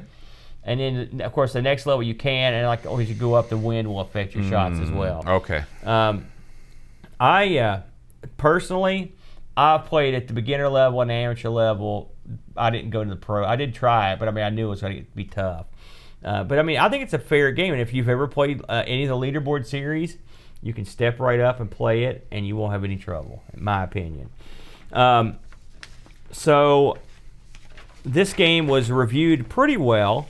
In fact, some people had real glowing. I read some of the reviews; they were very glowing reviews. This was a very highly, sort of like the tennis game we covered at the time. It was very highly thought of. This game was probably, if not the first, one of the first to give you a behind-the-back perspective. This wasn't your top-down Atari 2600 style golf. Yeah, which was a quantum leap in quality. And that's the way it had been done going up to that point. Right.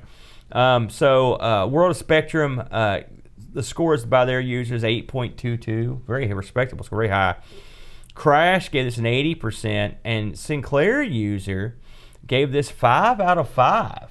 That's how impressed they were. They were real impressed. And I can see how, there's a lot of avid golfers out there, and this is the kind of thing you can get into. Absolutely. Rainy days and on the winter. That's right. I looked this thing up on the eBay, and you can get the original Leaderboard all day long for $3 or $4. Wow. So if you want the tape is yours. Now, I printed out this handy-dandy second sheet. I don't know what the heck happened. I don't think there was anything on it, so there you go. But listen, I'm never going to be like, it takes a really bad golf game for me to not like it. And this is a totally competent play. It's just like playing any world-class Leaderboard or anything else. They never monkeyed with that too much, and it always worked. Yeah. That meter was a stroke of genius. We got some Discord community reviews. Chris Fold says, the island hopping golf game was the first golf game I ever played. Not immediately accessible, but once you get the hang of it, the controls, it's a fun game of dodge the puddle. Yep. Absolutely. A bit basic on novice level. Put the ball straight every time. It has a surprising amount of depth with 4 full courses to keep you entertained. When I bought this for £2.99 back in the day, it was an amazing value for the money. Dated by today's standards, amazing, and 86 though. 7 out of 10. Yep. Graham Bebke says, I've played this game so many times on other systems, and I was quite surprised by how well this game plays on the ZX Spectrum. But my main issue is, why does this game only use green and blue? Golf really needs a white ball. The flag could have also been white, but perhaps there was some technical reason why they couldn't do this. Yeah. It's a real shame because it plays as well as the other versions, with the swing meter and controls being game-changing for all future golf games. Make sure you at least play this game on amateur mode too. 7 out of 10. And finally, Pixels at Dawn says, even now, I associate golf games with the iconic slow screen draw of Leaderboard. There have been many golf games before this, but to me, this is the granddaddy. It's not going to blow anyone away with the gameplay and course design, but it works well, it has its own distinctive look, and it's just fun. What more do you need? 7 out of 10. Yeah, I agree with that. Yeah. Actually, I'd put this in the 8. This is a solid 8. I thought at 7 or 8 would be. Yeah. I mean, it's jarring coming from the other ones in some ways, and the color situation that Graham talked about, that's true. But I'm assuming that's a system limitation, and frankly, it plays just exactly like all the other ones. Yeah, that's a good thing.